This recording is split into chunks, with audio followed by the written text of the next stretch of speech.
Digital pregame coverage is here, and it is Week 18 in Houston, Texas for your Tennessee Titans. Welcome in. I'm your host, Will Boling, here on 104.5 The Zone TV, where today it is not win and you're in, it's win and you are the number one seed. We're going to get a lot of Texans preview today, a lot of reaction to the Titans win over the Dolphins last week, but we begin with the biggest story of the week. Derrick Henry, he's back off of injured reserve. We're going to hear a little bit from every show here on 104.5 The Zone TV as we get you ready for kickoff between the Titans and Texans. And we begin with the Buck Rising Show, where ESPN's Diana Rossini, she's been on this story since day one about Henry's return. She joined Buck earlier this week talking to him about why, Derrick Henry is expected back for the playoffs, but maybe not back today. We are proud to have Diana Rossini as a part of the radio show. Always a pleasure to have you on. So you've been on top of this Derrick Henry thing. They are obviously not practicing outside today. They are going to be inside the bubble. We are going to see how he reacted basically to the first day of extended work on the practice field. What's been kind of been the timeline for you, and you put out on your Twitter when you talked about this initially that it is a long shot at this point for him to be available for Week 18. Kind of, if you could, for the audience, explain why that might be the case. Yeah, so I knew that Derrick and the rest of the team really had this game earmarked. This was going to be the game they wanted him to return full and go. Yeah. And he'd been working towards that. And from everything I can gather in terms of his recovery, the rehab, it was going really well. It went smoothly as it could. And in terms of his overall progress, he's right on target. They feel good about it. I know that there was a lot of thought that because he's Derrick Henry and we know what an incredible athlete he is and how hard he works, that maybe he would be able to speed that up and get back a little earlier. But anytime I spoke with people close to Derrick, when I spoke to people with the Titans organization, just to try to get that sense, it was always a little bit slow down a bit. You know, they really wanted to give him time. So it really makes sense to me that he's most likely not going to play against this Houston Texans team. As important of a game as this is, trying to get home field advantage, trying to get that first round bye. But, from what I can gather, it seems that they look at it as if they can take care of the ball, and the run game's been really good and it's held up really well without Derrick. If they can just get this win and give Derrick even more time to rest up to get ready for the playoffs, and it's the best decision that they can make. And they're doing that with a lot of guys. Obviously, Derrick is the biggest name, but Julio Jones factors into this equation as well as far as managing what they are physically able to give you at any point in time as they try and just get this extra bye and get a little healthier. But at this point, Diana, it doesn't feel like to me, and I don't want to say this because they did lose to the Texans. They choked in just a awful fashion here in Nashville when they lost to the then 1-8 Houston Texans. At the time, I don't want to say that they don't need Derrick because they can't sleep on really any opponent, but the running game hasn't necessarily fallen off the face of the earth without him. I don't know what people in the league, around the league, feel about Deontay Foreman and Dontrell Hilliard, but those guys have to have jobs next year. They've been great. They've been fantastic, but you look back at that game when they lost against the Texans at Nissan Stadium, 5 turnovers in the rain. Taking care of the ball was the issue, not the run game. Ryan Tannehill was the one who, wasn't playing well. First 4 interception game of his career. Exactly. And he's the one that needs to play well this weekend more than any other part of this offense. But it's funny. I was on SportsCenter all day today, and a lot of the hosts kept asking me, how big of a story is this that Derrick Henry is back? And I said, it's a big story because, of course, he's the centerpiece of this offense. We've seen him win games for this team multiple times. But I think the even bigger story is the fact that so many other players are healthy. You look at their injury report now, that thing is squeaky clean. I mean, this is something this team has not been able, they haven't had good news on the injury front. We know that they've set the record. We've talked about this a million times about active players on this team and how many injuries they've dealt with collectively all season long. And, Bart Scott was an analyst on the show with me today, and he brought up the point. He said, I feel like when Derrick Henry got hurt, the rest of the world, and obviously not the Titans fans, but the rest of the world sort of turned their back on Tennessee thinking they've got no shot. And then look at them now. They are just one game away from getting that number one seed in the AFC. And I think if Titans fans should feel good about anything, it's the trust that they should have in this coaching staff and making the right decision on what's best for the team. Diana Rossini of ESPN is here with us on 104.5 The Zone. At Diana ESPN, of course, is where you can follow her for all of her NFL insights and Michael Bolton opinions. In fact, the Zone TV chat, YouTube, Facebook Live, Twitter, and Twitch, we have no questions about football. It's all about what Michael Bolton songs did you sing along to? Do you appreciate his range? For my money, Brandon says it doesn't get any better than when he sings. Oh, that one cut off. I can't read it entirely, Lucas. But we'll get back to the Michael Bolton stuff later on. He did sing the Lonely Island song, Diana told us during the break, which is all I wanted to know. I can't believe he has such a great sense of humor, because he actually asked the crowd of not many people, but that's okay.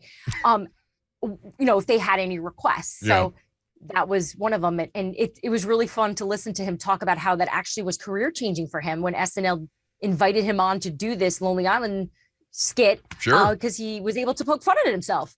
Oh, it's a career revitalization type move. You love to see things like that. If you can laugh at yourself, you're good with me. Yeah. You have to, certainly in this business, you have to be able to laugh at yourself. We'll laugh at Diana Rossini's wallet in a minute, by the way, speaking of that.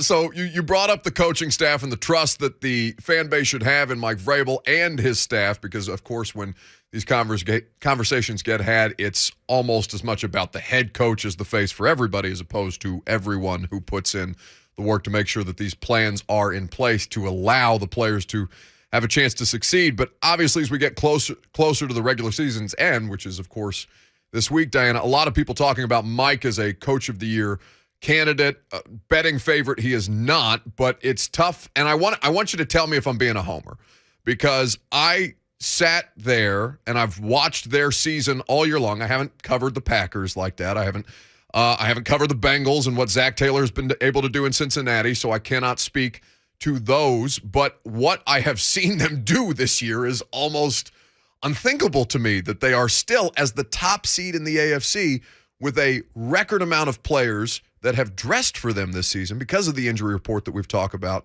Am I a homer for thinking that Mike Vrabel absolutely needs to be the Coach of the Year? You are not a homer at all. In fact, I would double down on that. I actually don't have a coach in mind that comes close. If I had to, let's say, come up with a second place, Zach Taylor. Yeah. A lot of arguments are being made, I know, on the ESPN airwaves, that it should be Matt LaFleur. I think that's ridiculous. He's got Aaron Rodgers. What does he had to do? Okay. Well, I mean, I've seen the record without before LaFleur got there, and with Mike McCarthy and all those things. But Agreed. I mean, I don't want to completely dismiss Matt LaFleur, because I like Matt. He was here for a couple of years or 1 year. Yes.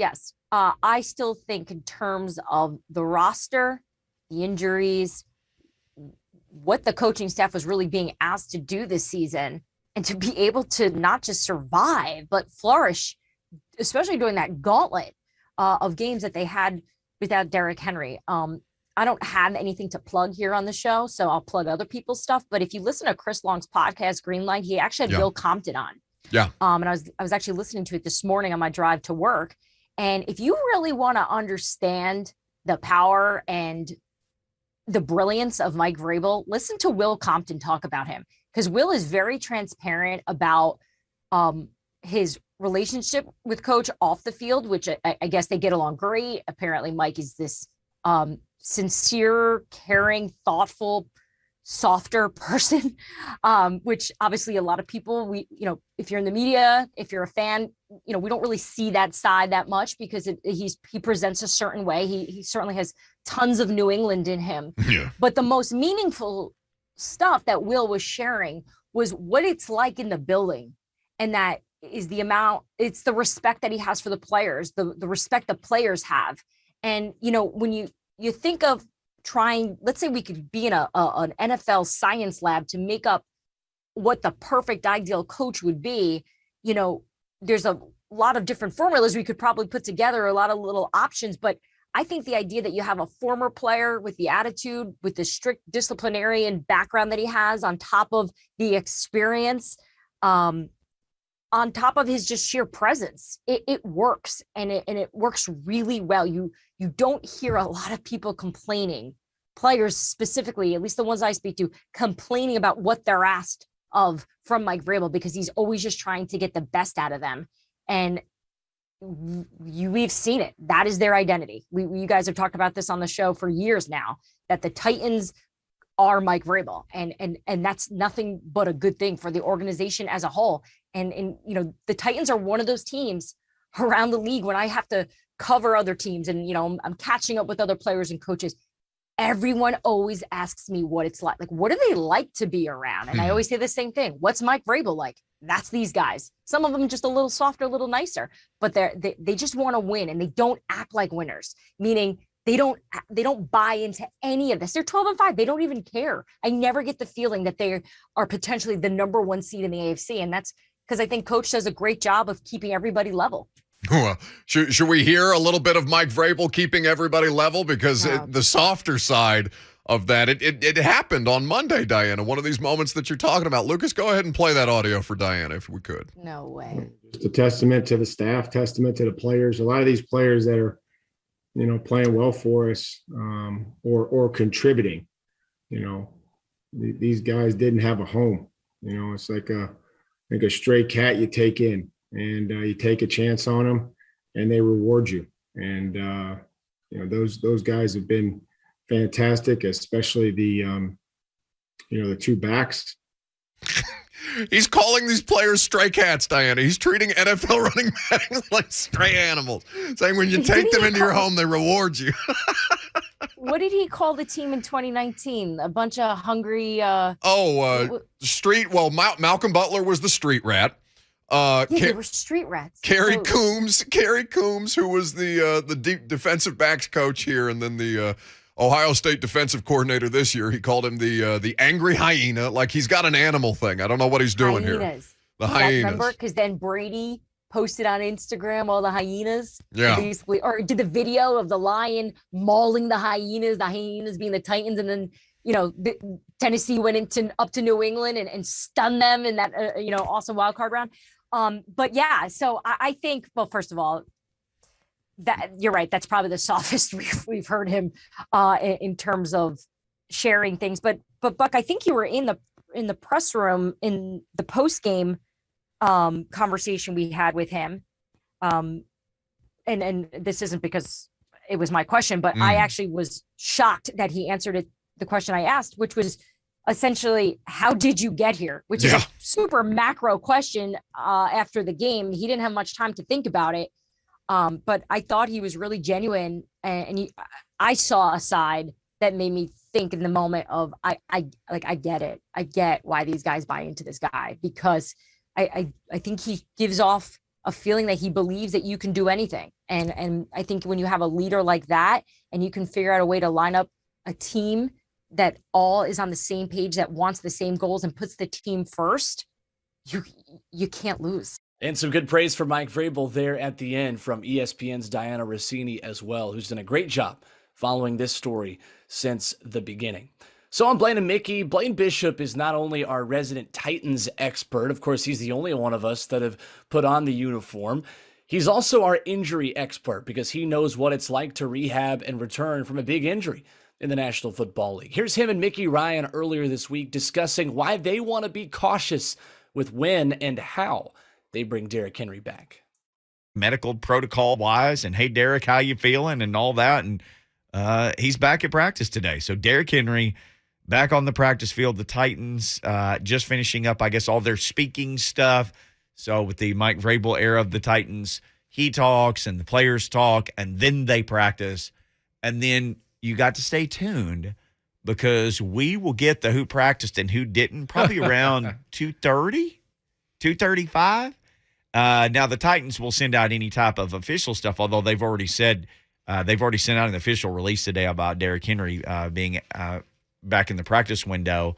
But we will know who practiced and who didn't and all that kind of stuff. But we know that Derrick Henry will practice today. So we've got a poll up. By the way, if you haven't followed us, Blaine and Mickey, on Twitter, please do so.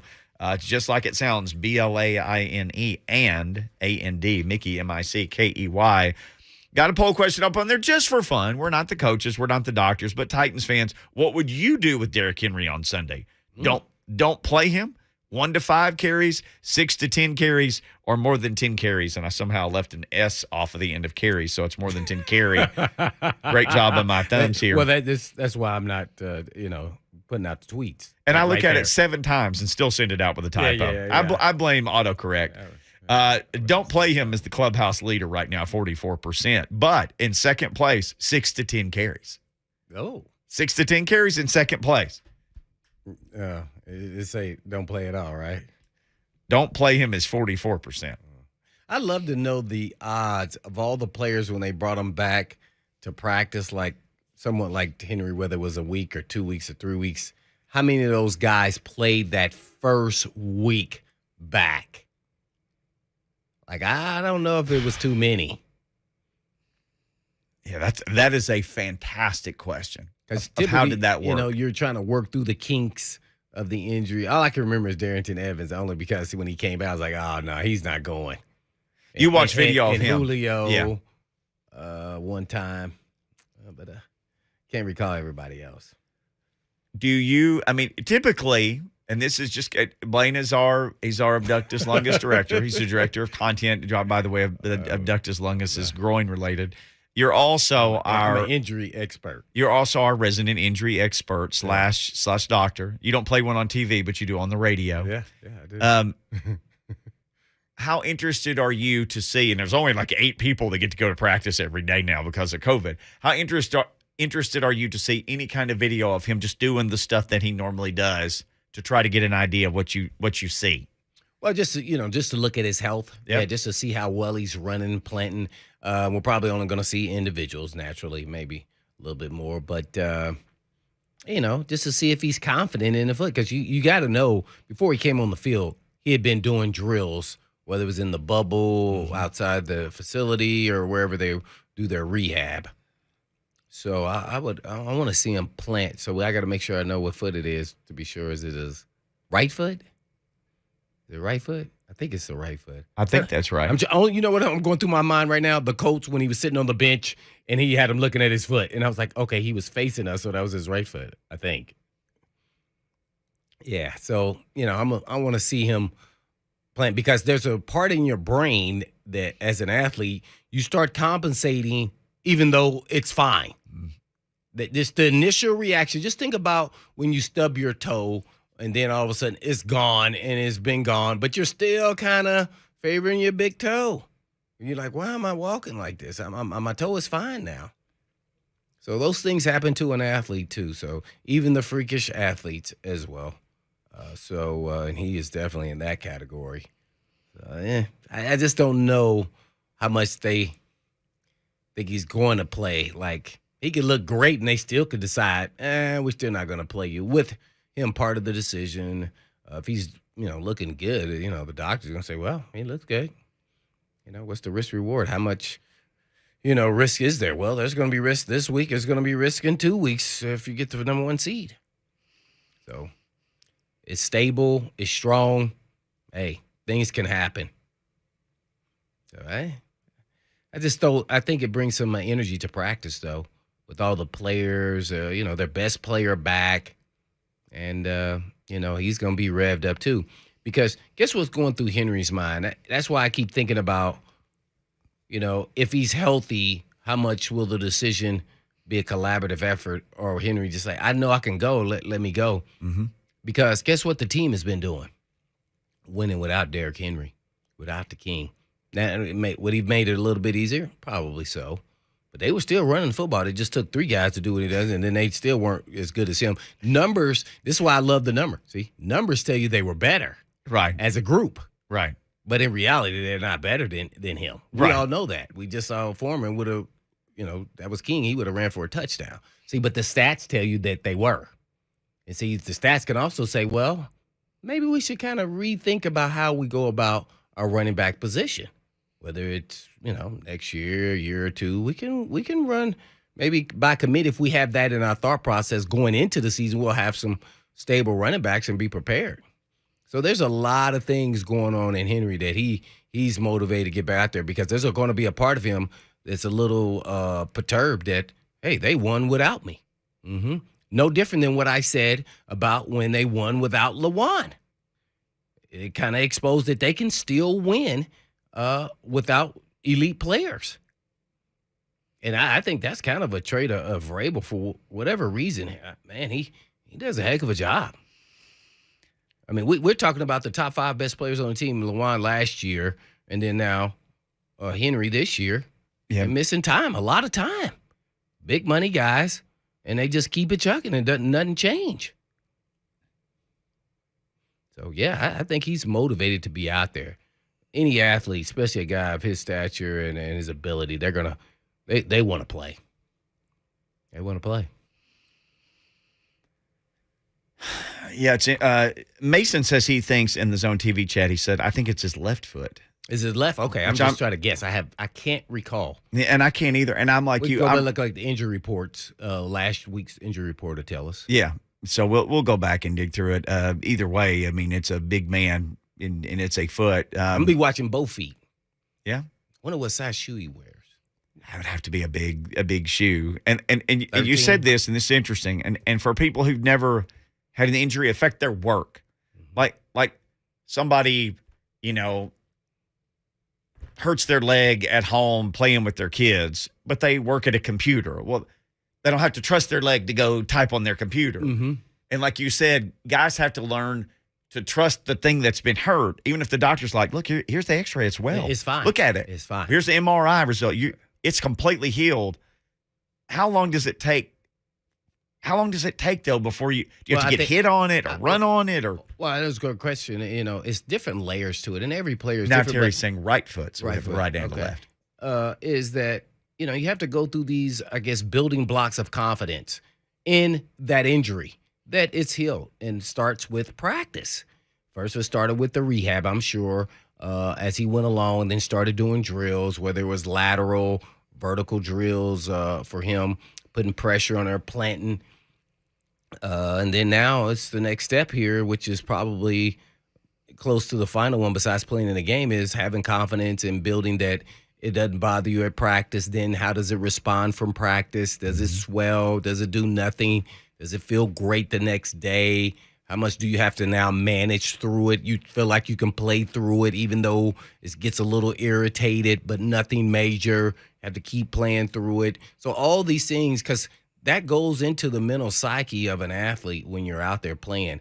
If they don't feel like they're at their best, sometimes they don't play their best because they feel like they can't. Some guys can fight through it, but you have to have experience playing with it. And I use my broken forearm as an example. The first week I played with that broken forearm, I wasn't the same guy.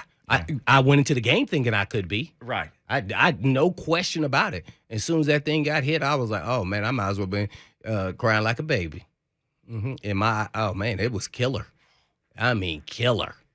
But the next week, after I fought through it, played through it, managed through that game, the next game, it was like nothing was wrong. Now I'm using it as a weapon. Yeah. My mindset was I was going to use it, but it didn't get there. As soon as it got hit, I was like, oh, my God. Oh, my God. So that's what's going to happen. Like, he gets in the game, somebody's going to step on his foot inadvertently, what have you, at the bottom of a pile. Somebody may try to twist his foot. You know, those things happen. And he has to go through some of those things at different steps to feel confident that nothing's going to happen. You mentioned playing with a broken arm. Okay, there's pain because it's broken. I wonder for him. Well, it was healed. I mean, it had a plate and 6 screws in it. So somewhat similar. It's just his foot, and every step he takes is good. That is a song, right? Every step you take. Yes, every little step. I wonder, obviously, I mean, even from what I've had to do little bits of rehab, I know there's some pain there involved with that. I wonder, there was pain rehab in this thing, especially when you first start and as you go and work on your range of motion, like people who have knee surgeries have said they got to break the scar tissue loose, and they've talked about how much that hurts. I wonder how much pain, if any, he would be having right now. If it's healed, I mean, would there still be scar tissue or? Well, it's not like a scope. I'm sure there's some scar tissue involved. I'm just using the same thing that I broke my forearm. There were no scar tissue or anything like that. When you get a scope, there is. Yeah. But when you have surgery and they put, plates and screws in there, I don't know how much scar tissue. There are always some form of scar tissue. I don't know if it needs to break up, and then you feel like, oh, man, it did something, and then it was a scar tissue. Right. So I'm sure they try to work through all those things when he was rehabbing early on. But this is going to be an interesting, just because there's no way around it. He's a big human being who, need his feet to run Yes. at the end of the day. So this is going to be an interesting one. But I firmly believe he'll be back. I just wonder how much do they want to put him out there this game. Yeah. After using the analogy of how many guys played, and every case is his own individual case. After they come off the IR there, that first week, do they actually play in the game? And, especially with a special player like him, do you say, well, we can hold off for another couple of weeks. He can still practice. I talked about sharpness. All those things play into that.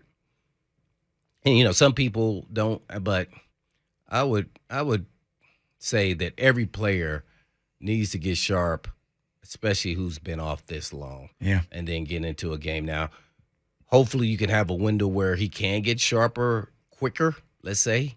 But there is no duplication of playing in a freaking football game. Yeah. Somebody they can say all that they want to, but we will get to see how will he be upstorming. Then now when you get in the playoffs, so if he doesn't play, you get in the playoffs, he can be fully healthy. And everybody said, oh, AP, he played and he's 38 or whatever he was. He didn't look sharp. No. He did not. Sorry. As the games went on, he started looking better, but he was definitely not sharp. Now, he's an older guy. We could say that, and Henry's younger, 28, as we all know. But the speed of the game in the playoffs, it's a whole nother ball game. As a matter of fact, each round is another ball game. Good Lord. Yeah. Yeah. I had, my first experience, I was like, whoa, jeez. These dudes are running like somebody. Like somebody's chasing him. Yeah, somebody right, man. They hauling butt, man. They wasn't running like this when we played the first time. Oh, man. Yeah, so, we'll see. He's kind of, he's on that freak of nature athlete, and I played with a couple of those guys, and even those guys coming back from injury, they have to at least get somewhat of some reps. And practice is cool. You build confidence, and he'll do well and everything else. But, man, in game is nothing like it, especially for a running back. You're getting hit. Yeah. Got to carry the ball. You can only do so much at practice. He was never none of those things as far as I was concerned. But 8 weeks off, you just never – you don't know. Good stuff right there from Blaine and Mickey earlier this week right here on 104.5 The Zone TV. Hey, if you haven't already, go ahead.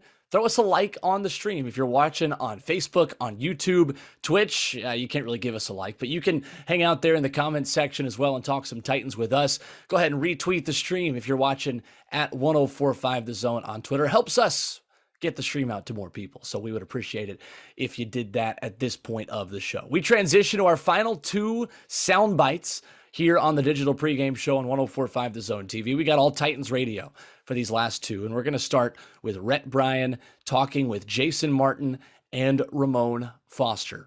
More caution from him about when he brings Derrick Henry back. Stay for that, and also some praise for Amy Adams-Strunk and this organization playing for a 1 seed today in Houston.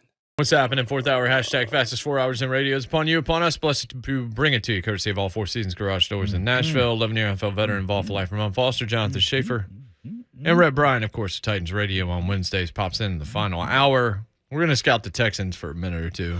There's not that much to get into, and we got into it not that long ago. But Derrick Henry, of course, is a story. Expected to return to practice today. Diana Rossini reported that people are coming at Adam Schefter today because he said that he wasn't going to be back this season originally. When Who it went happened. at him again? Pretty much all the Titans. Everybody. A lot of Titans Twitter. A lot of Titans Twitter. Look, Right on par. he was almost right. He almost didn't come back for the regular season, although we don't know if he's actually going to play until the playoffs. I know Rossini's tweet even said it's a long shot that he would play against Houston.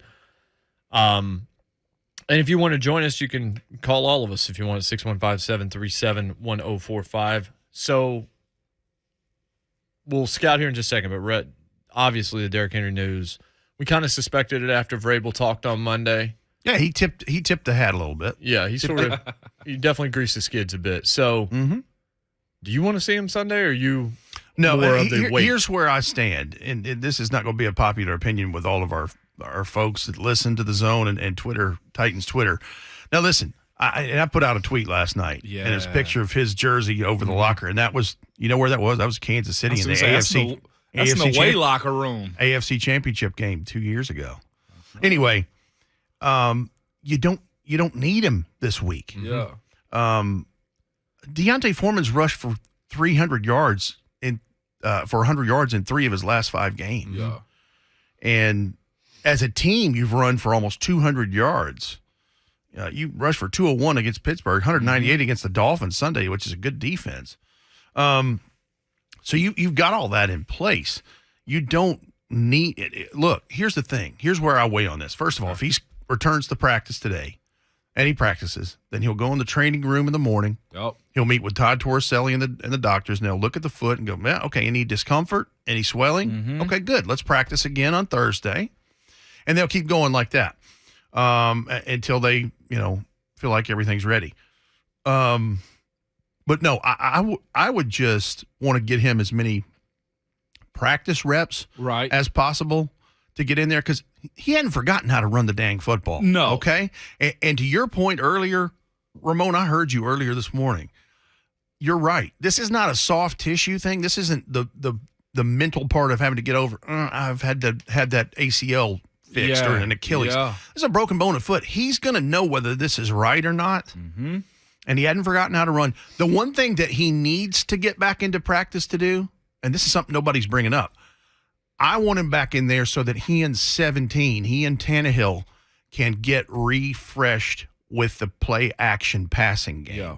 That's what I want them to get timing back down on those things, because that makes Ryan Tannehill we know how dangerous that makes him in this deal.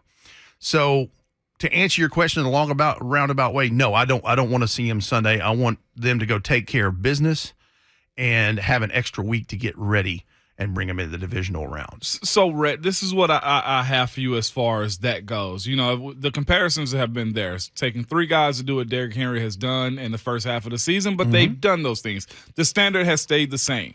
Mm-hmm. If that's the situation we're in, I'm asking you, why bring back Derrick Henry? Because that's been asked. Why bring him back at all? And I know why. I call him the boogeyman. Like, everybody's scared of the boogeyman, but I'm asking you then, why bring him back then if everything stayed the same? Now, you talking about why bring him back Sunday or period? Period. So you talking playoffs too? And that's where I'm at. I'm asking because initially I was just like, save him to next year because I didn't understand what the breakdown of this bone break was. No. I want him in the playoffs. Okay. And for what reasons? Talk to me, right? Selfishly? Come on. Yeah. I want them to host an AFC Championship game, and I want him to run for 250 on Kansas City. Okay. There it is. And keep Patrick Mahomes off the field. That's what I want. Yep. And I get that now, understanding what this injury is and how you go about it too, because the idea that a lot's going to change in this offense, I don't think so. But it's the idea that Derrick Henry poses a home run threat every single time. He brings up a lot of stink to the box as far as 8, 9, 10-man boxes and the opportunities for everybody else. That's where – and now it's not just Deontay Foreman. You actually got a name on who the culprit is, and it's Derrick Henry. Sure. Now you recognize him. He's the threat. And because of that, everybody else eats.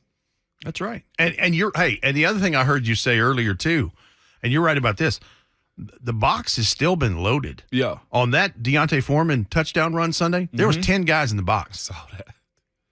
I saw. And there were so many crowded, he got the right cut and got past the first wave. Home. And when he got to just the edge of the second level, see you later. Yeah. Sorry, I got stuck looking at a fan side piece. Okay. Matt Lombardi. This narrative is just going to be everywhere, apparently. Matt Lombardo, pardon me. It's his weekly column or whatever for Fanside, and Tanier had retweeted it. It's where I saw it. And the first topic is Titans may be most underwhelming number 1 seed in memory. What do those inside the NFL think of their chances? That narrative is just going to be everywhere, isn't it? It is. It doesn't matter because that doesn't win and or lose football games, but it's just gosh, it's just everybody is finding a way to backhanded compliment this. Yeah, it's already started. It started Sunday. Ross Tucker put out the tweet with basically the same thing about how, well, this is a weak number 1 seed, blah, blah, blah, whatever. Yeah. And, of course, Titans Twitter went after him. Of course. But it's like, look, man, and listen, I've said this on y'all's show I don't know how many times.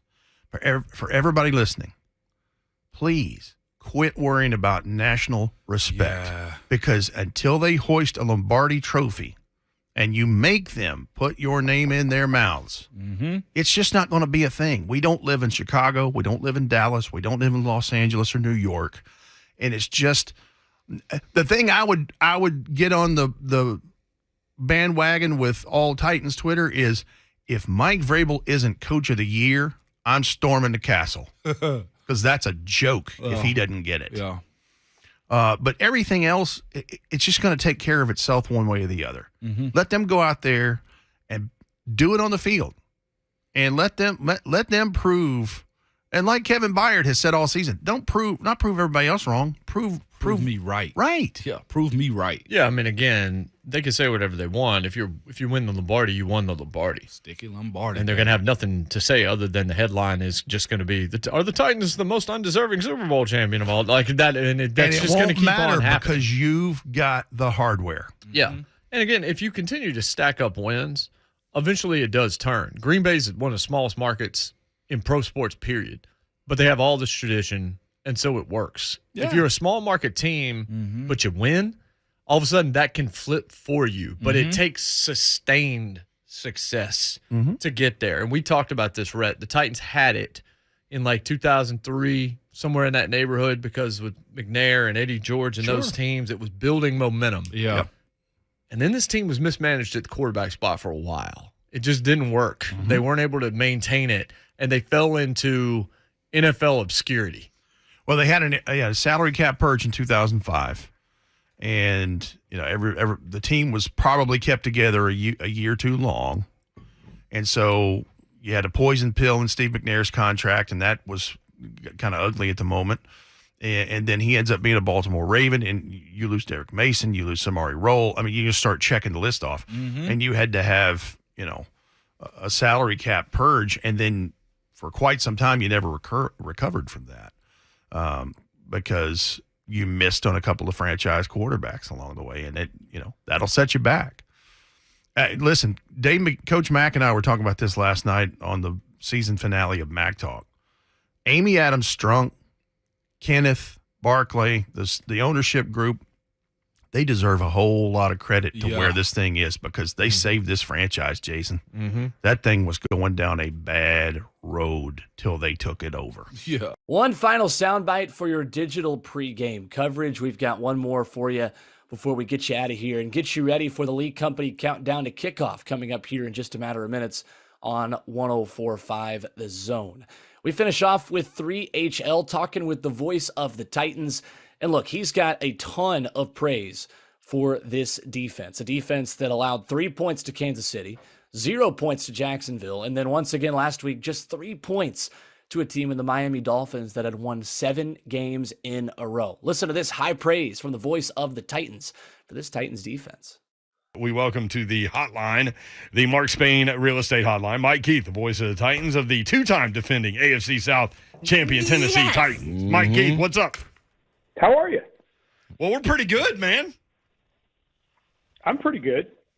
Hot. I feel pretty good right now. It's pretty good. I'm here at Nissan Stadium and getting ready to do TV with the head coach and excited about that because I think he'll be excited to talk about his football team. I always hope he will be. Makes my job easier. And then at 6 o'clock, we'll do radio as well. Ron Slay was talking about the Titans defense. And so during a break, I pulled the numbers, last 4 games. Titans are 3-1 in their last 4, obviously. Mike, they've given up 50 yards per game on the ground. 50. 3.1 yards per carry, 2 rushing touchdowns in 4 games. Through the air, they've given up a 60% completion percentage, which is exceptionally low in the NFL. 214 yards per game, 1 touchdown, 7 interceptions. This defense is playing on another level. Well, they got healthy. It's amazing how that happens. They got healthy during the bye. They got some guys back. They've got more fuel.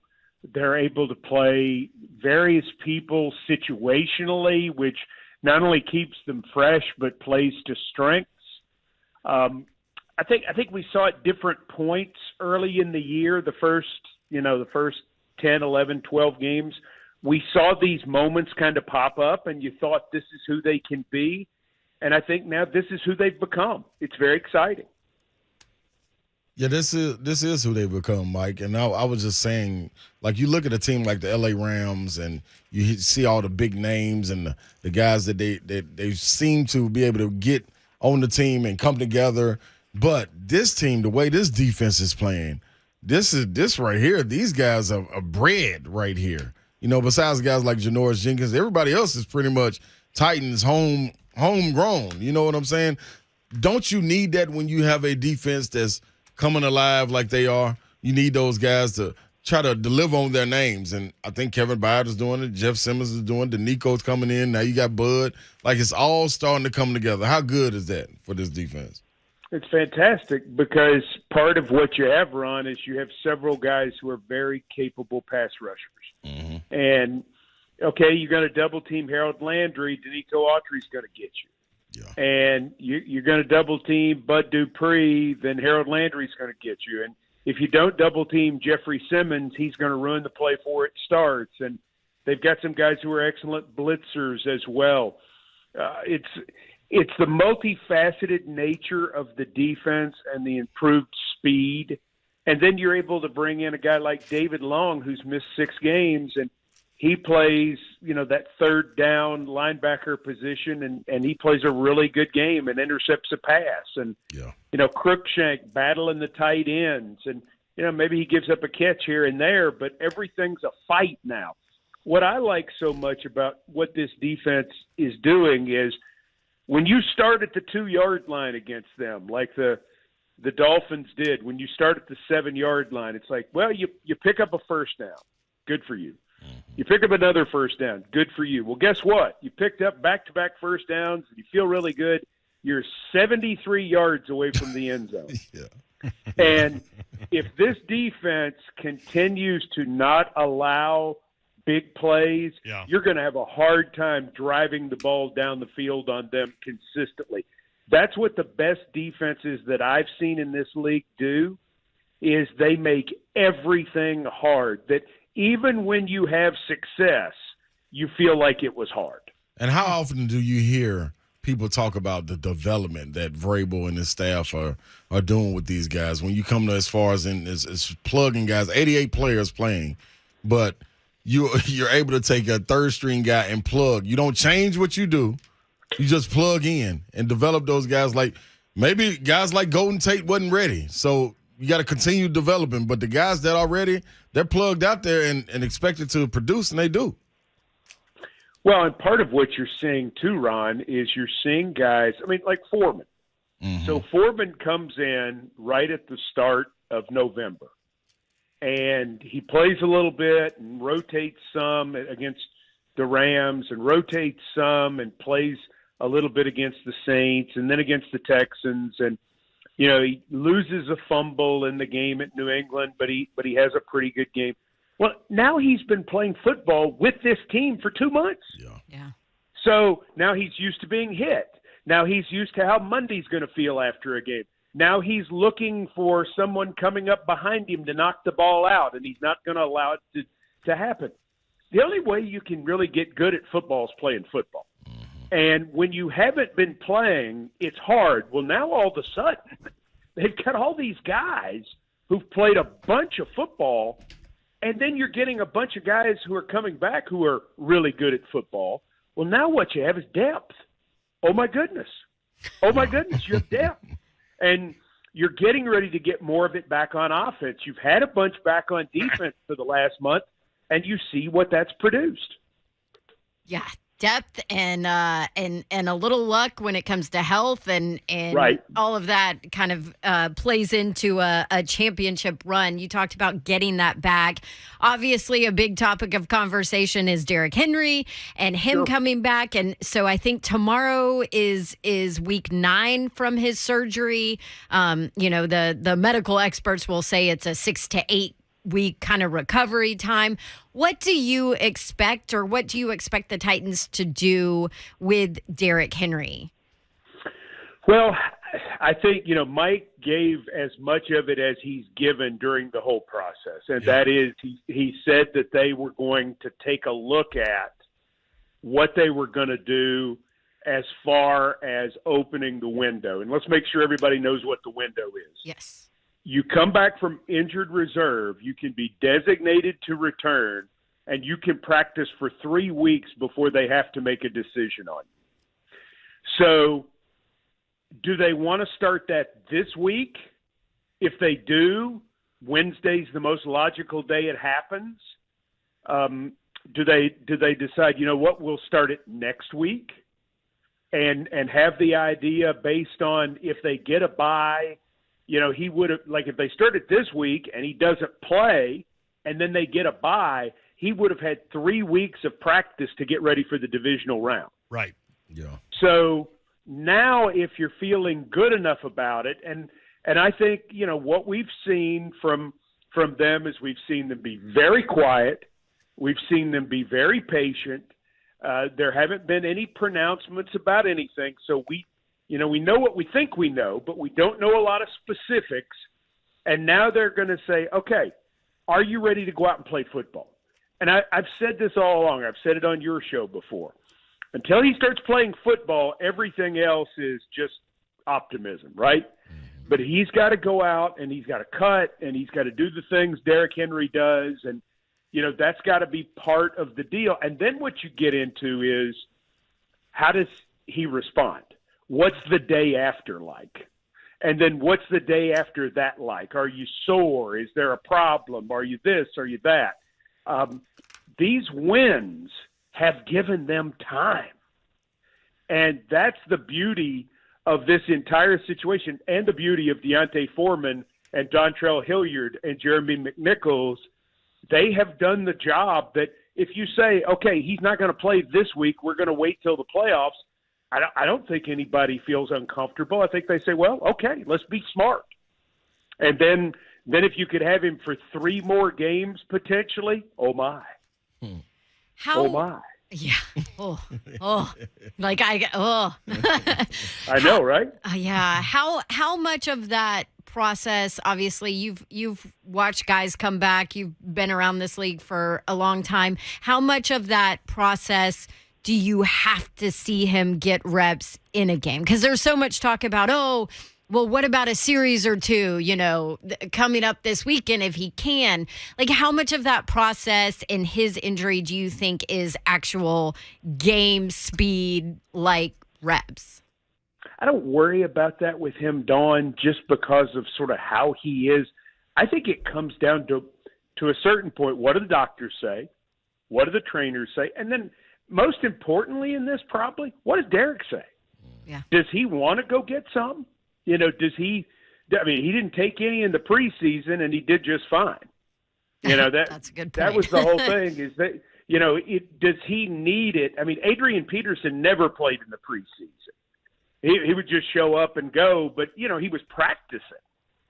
So does he feel like, hey, I want to go out and get hit, and then if we win the ball game, then I have 2 weeks to the next game? I think a lot of that goes into it based on who Mike Vrabel is as a head coach, because having been a player, Dawn, I think he's going to talk to his guy and say, what are you thinking?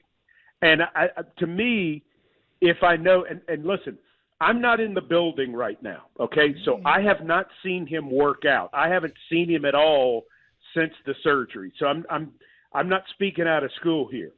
But I do think the one thing that Mike is great about in these situations is he wants it to be collaborative. He wants everybody to feel good about what's going to happen. Will they make a suggestion? Sure they will. But will his opinion count in all of this? I would be stunned if it didn't. That's normally how it works with Mike. Voice of the Titans, Mike Keith, with us every Monday at 4 o'clock. The Coaches Show coming up, the Mike Vrabel Show coming up tonight. Mike will be listening, man. Well, thank you. Hopefully people will submit their questions via Twitter at Titans Radio. The head coach will be on with us, as will the voice of the Houston Texans, Mark Vandermeer, who brings a 4-11 team in that already has a victory over the Titans. He mentioned that like 19 times in our interview. Great. Who hasn't quit? I mean, that team hadn't quit. Nope. No, Culley's team's not going to quit. Yeah. You know, I mean, that's just – I think David Culley's a good coach, and if they are keeping him, they're doing a smart thing. So that is our show. The Titans and the Texans do battle coming up here not too long now on 104.5 The Zone. Listen on Titans Radio. The League Company Countdown to Kickoff is coming up at the top of the hour. Buck Rising hosts that and then hands it over to Titans Radio coverage as we get you ready for Week 18, the biggest NFL season ever, concludes today. And we'll have all the reaction for you coming up Monday on 104.5 The Zone. Enjoy the game. We'll talk soon right here on Zone TV.